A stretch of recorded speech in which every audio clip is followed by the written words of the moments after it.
Ooh, things that compete for attention and for things that compete with God for attention in my life. I would say in this stage of life, it's probably my husband and children, because they're great things that the Lord has given me, a family, but I can go ham on trying to control everything myself and control their lives and just, all of a sudden stop paying attention to the Lord. It's like, yes, I want the first few minutes of my day to be given to the Lord, but what if a kid wakes me up, right? And so then I have to balance, do they really have a need, or are they just like being used to interrupt the first few minutes of my day with the Lord? Because that has happened. And so I think throughout my life, what's competed with God for my attention has usually been things that are not bad, that are actually either good or acceptable. And those things get out of balance in my life. And so, yeah, that continues with husband and kids. That continues with even ministry. It's like you get so focused on what you're going to pour out, but you have to be like, you cannot be in the same way as you don't, when you exercise, let's say you eat however many calories a day. Well, when you go exercise, you burn like 250. Can you imagine burning 2,000 calories a day? Like in an exercise session is what I mean. Burning 2,000 calories in an exercise session and not eating anything else. It's like, no, you got to give your body more. And the same thing spiritually.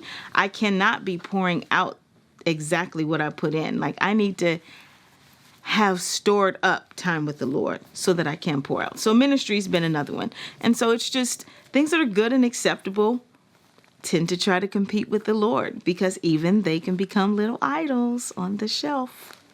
Another thing that competes with God for my attention is, I would say, the things that I habitually go back to when I don't want to deal with emotions and I just want to escape. So that can be social media, that can be TV, that can be snacks.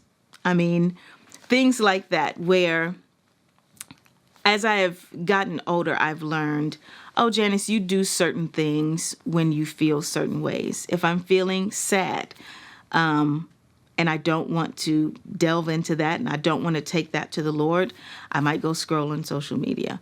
Just something brainless, just to, look at that happiness. I just don't want to deal with my own emotions.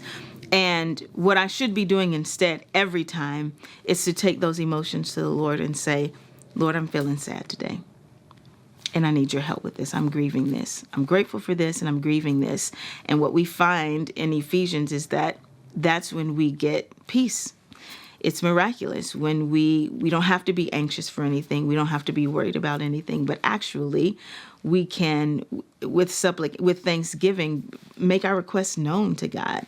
Like supplication is not, I'm sad. It's like, start there and then go deep. What are you sad about?